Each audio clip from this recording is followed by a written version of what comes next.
Dans cette vidéo, nous allons voir la méthode de réalisation de graphiques avec la calculatrice Casio Graph 25 Plus E.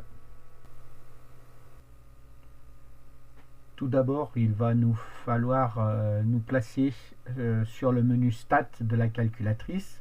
Donc avec la touche menu, on vient sur le menu Stat et on valide avec Exe. Dans un premier temps, il va falloir saisir les données de la série statistique.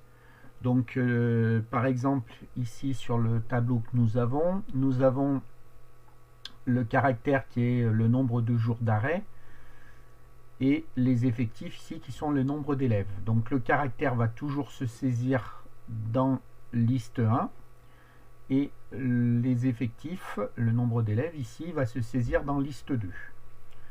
Donc comme vous pouvez le voir là sur l'écran de la calculatrice, actuellement il y a des données qui sont indiquées dans liste 1 et liste 2. Il va nous falloir les supprimer. Donc pour cela, comme on avait vu précédemment, il va falloir utiliser le menu del A. Donc on se déplace en utilisant le bouton F6 de la calculatrice jusqu'à ce qu'on trouve le menu del A, ici qui correspond à la touche F4. On appuie sur F4 et on valide pour supprimer avec F1. On se positionne sur liste 2. On fait la même opération avec F4 pour del A et on valide avec F1. Maintenant, on peut se replacer sur liste A. Nous allons entrer les valeurs du caractère, donc de 0 à 4 ici. Donc on entre chaque valeur et on valide avec Exe. On se déplace avec le pavé directionnel de la calculatrice et on vient rentrer les effectifs, ici le nombre d'élèves, pour chacune des valeurs, donc 2 pour 0, 8 pour 1, 5 pour 2, 4 pour 3 et 1 pour 4. Voilà, donc maintenant nos données sont saisies. Nous allons voir comment il est possible de réaliser les graphiques. Donc nous venons de terminer la saisie de nos données. Maintenant, nous allons commencer la réalisation d'un premier graphique qui va être un diagramme en barre. Donc diagramme en barre, puisqu'ici nous avons un caractère qui est quantitatif discret, donc il correspond à ce type de réalisation. Donc pour réaliser notre diagramme, la première chose à faire, il va falloir retourner au menu de base. Donc pour retourner au menu de base en utilisant la touche F6, nous allons rechercher que ici nous ayons le menu qui permet de réaliser les graphiques qui s'appelle GRPH. Si jamais lorsque vous appuyez sur F6 vous ne retrouvez pas vos menus de base, c'est que vous êtes déjà passé à un menu supérieur. Donc pour cela il faut appuyer sur Exit et utiliser ensuite F6 pour retrouver vos menus de base. Donc ici nous allons utiliser le menu GRPH. Pour cela on va appuyer sur la touche F1. Et quand nous sommes dans ce menu GRPH de graphique ici, vous voyez qu'on a la possibilité de réaliser 3 graphiques différents. GPH1, GPH2, GPH3. Et ici, nous avons un menu 7 qui correspond à la touche F6 qui va nous permettre de paramétrer chacun de ces graphiques-là. Donc on va commencer par réaliser un diagramme en barre. Pour cela, on va appuyer sur la touche F6 pour arriver au paramétrage. Donc ici, on peut dire qu'on va paramétrer le graphique 1, le graphique 2 ou le graphique 3. Nous allons rester sur le graphique 1 ici. Et nous allons vouloir réaliser un diagramme en barre. Pour cela, il va falloir tenir compte des paramètres qui sont indiqués ici. Et vous les retrouvez aussi dans votre cours, ces paramètres. Donc, je paramètre bien le graphique 1 ici, puisque c'est ce qui est sélectionné. Avec le pavé directionnel de la calculatrice, je vais descendre sur le type de graphique ici. et il va falloir que je choisisse ce type de graphique barre. Donc comme il n'apparaît pas sur le menu ici de la calculatrice, je vais appuyer sur la touche F6 jusqu'à le faire apparaître. Et ici, on a le type de graphique barre qui apparaît et auquel on peut accéder avec la touche F3. Donc on va le sélectionner. Ici, donc on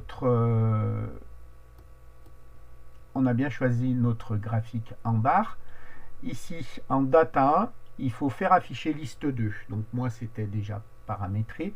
Au cas où ce ne serait pas paramétré, il faut ici venir chercher le menu liste en utilisant la touche F1. Et ensuite, indiquer qu'on veut la liste 2 en appuyant sur le 2 de la calculatrice. Valider ensuite avec exe. Et donc ici, on a liste 2. Si vous regardez ensuite, par défaut, les valeurs nécessaires sont déjà indiquées sur la calculatrice. Donc une fois qu'on a fini ce paramétrage, on peut valider avec exe. On se retrouve sur notre menu de graphique et on va choisir de faire afficher le graphique 1 en appuyant ici sur la touche F1. Donc ici nous avons notre diagramme en barre qui apparaît. On peut, en utilisant Shift et la touche F1, faire apparaître ici un petit curseur qui va vous permettre de définir, alors pour chaque alors c'est pas les valeurs de caractère ici, c'est la position de la valeur du caractère. Donc la première position ici qui était le 0 par exemple, on se rend compte qu'on a un effectif de 2. Si on déplace le petit curseur en utilisant le pavé directionnel de la calculatrice, on se rend compte que pour la deuxième valeur du caractère, donc ici c'est le 1, on a un effectif de 8, etc. Pour la troisième valeur du caractère, ici c'est le 2, on a un effectif de 5. Pour la quatrième valeur du caractère, c'est le 3, on a un effectif de 4. Et enfin, pour la dernière valeur du caractère, ici c'est le 4, on a un effectif de 1. Voilà, donc ce paramétrage, cette méthode vous permet de réaliser un diagramme en barre. Maintenant, nous allons voir le paramétrage pour la réalisation d'un diagramme en secteur. Donc nous sommes toujours sur notre menu de graphique ici. Voilà, ici je suis dans le menu principal, j'appuie sur sur F1 pour revenir sur le menu graphique. Et nous allons aller dans le menu 7, maintenant vous avez l'habitude, qui permet de faire le paramétrage des graphiques. On utilise pour cela la touche F6. Et ici, je ne vais pas réaliser mon graphique sur le graphique 1, mais je vais le réaliser sur le graphique 2. Donc pour cela, j'appuie sur F2 pour dire que le paramétrage que je vais choisir, il sera pour le graphique 2. Donc ici, il va nous falloir utiliser ces éléments-là de paramétrage. Donc pour cela, je commence par descendre sur le type de graphique ici. Et il faut venir chercher Pi. Donc ici, on l'a avec la touche F4. Concernant les datas, il faut indiquer liste 2. Donc on se déplace avec le pavé directionnel de la calculatrice. On vient se positionner sur data. On va dire par le menu F1 que l'on souhaite la liste 2. Et on valide avec exe. Pour l'instant, nous allons utiliser le display en pourcentage, ce qui nous fera afficher les pourcentages. Et on va valider avec exe pour pouvoir, en appelant le menu de graphique 2 ici par la touche F2, faire afficher notre diagramme circulaire. Donc le diagramme circulaire ici, il indique pour chacune des valeurs du caractère, les 5 valeurs 0, 1, 2, 3 et 4, il indique dans chacun des cas le pourcentage qui correspond à chacune des valeurs. Donc si vous avez calculé les fréquences en pourcentage, ça vous permet de vérifier que vous avez fait le bon calcul ici. On va revenir au niveau du paramétrage. Et si à la place de choisir pour le graphique 2, le pourcentage ici, on vient choisir Data en utilisant la touche F2. On va voir ce qu'il se produit. Lorsque vous réalisez votre graphique ici, vous ne retrouvez plus les pourcentages, mais vous retrouvez les effectifs pour chacune des valeurs du caractère. Voilà, donc vous pouvez, moi je vous conseille plutôt de faire afficher les pourcentages, hein, mais vous voyez les deux possibilités qu'il y a.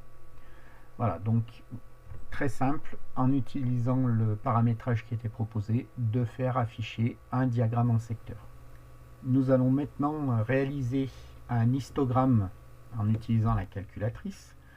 Donc, comme vous pouvez le voir sur l'écran, la série statistique a été modifiée, puisque pour réaliser un histogramme, eh bien, il nous faut un caractère qui soit quantitatif continu. Hein, donc ici, j'ai pris un caractère avec des poids en kilos. Donc, dans un premier temps, pour pouvoir réaliser l'histogramme, on va être obligé de remodifier nos valeurs que l'on va entrer dans le tableau.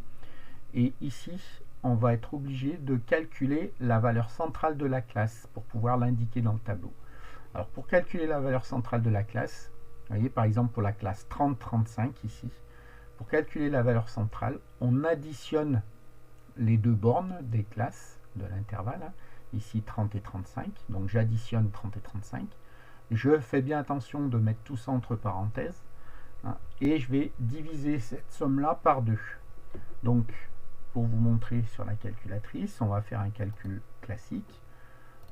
On met la parenthèse, 30 plus 35, on ferme la parenthèse, le tout divisé par 2. Et ici, donc, ça nous donne la valeur centrale de la classe 30-35 qui est de 32,5. Attention, si vous oubliez de mettre la parenthèse, si vous faites 30 plus 35 divisé par 2, la calculatrice, elle ne va diviser que le 35 par 2, ce qui vous fait une valeur de 47,5. 47,5 ne peut pas être la valeur centrale entre 30 et 35, puisqu'il faut que ce soit la valeur qui se trouve entre les deux. Hein, donc si vous arrivez à un résultat de ce type-là, il faut être capable de vous rendre compte que vous avez fait une erreur et de refaire le calcul en pensant bien mettre les parenthèses. Donc on va faire ça pour chacune de nos classes. Et c'est ces valeurs-là que l'on va rentrer dans le tableau des valeurs. Donc on retourne dans notre menu Stat. Et donc on va entrer en liste 1 les valeurs centrales de classe. Donc on a vu entre 30 et 35, c'est 32,5. Entre 35 et 40, ça va être 37,5. Entre 40 et 45, 42,5. Entre 45 et 50, c'est 47,5. Et entre 50 et 55, 52,5. Il nous reste maintenant en liste 2 à indiquer les effectifs. Donc 21, 34, 45, 25 et 15. Voilà, donc on se retrouve ici sur notre tableau avec les valeurs qui ont été entrées. Maintenant, comme tout à l'heure, on va aller dans le menu GRPH avec la touche F1 pour réaliser un graphique. On va se dire, bah tiens, l'histogramme, on va le faire sur le graphique 3 ici. Donc on va venir paramétrer en utilisant la touche F6 ici, le menu 7. On va paramétrer le graphique 3 pour faire un histogramme.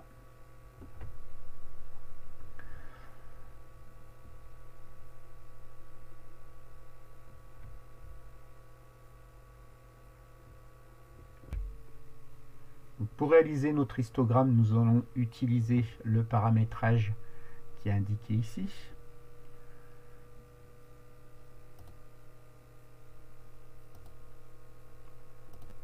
Qu'on le faisait sur le graphique 3. Donc on va descendre ici pour faire apparaître hist. Donc on va se déplacer avec la touche F6 jusqu'à faire apparaître le hist. On le trouve ici pour la touche F1. Alors en xlist, liste 1, c'est ce qui est indiqué, pas de souci. En frequency, il faut faire marquer liste 2. Donc on se positionne sur frequency, on vient ici sur liste avec la touche F2, on va choisir le 2 et on valide avec exe. On valide une nouvelle fois avec exe. On va choisir donc F3 ici pour faire afficher le graphique 3. Et là, pour réaliser l'histogramme, on a un nouveau paramétrage à entrer. Ici, pour le réglage de l'histogramme, il va falloir régler l'intervalle de l'histogramme. Au niveau de Start, ici, il nous faut rentrer la première valeur centrale. Donc tout à l'heure, on a calculé la valeur centrale de la première classe, ici entre 30 et 35, 32,5. Donc dans Start, on va marquer 32,5. On va descendre en validant avec exe sur la deuxième, sur l'amplitude des classes. Alors là, l'amplitude des classes, on reprend une classe comme c'est indiqué ici. Et l'amplitude, c'est la valeur maxi moins la valeur mini. Donc ici, la valeur maxi de la classe 35 moins la valeur mini 30. Donc 35 moins 30, ça fait 5. Donc ici, dans l'amplitude des classes, on va marquer 5. Et on valide avec exe.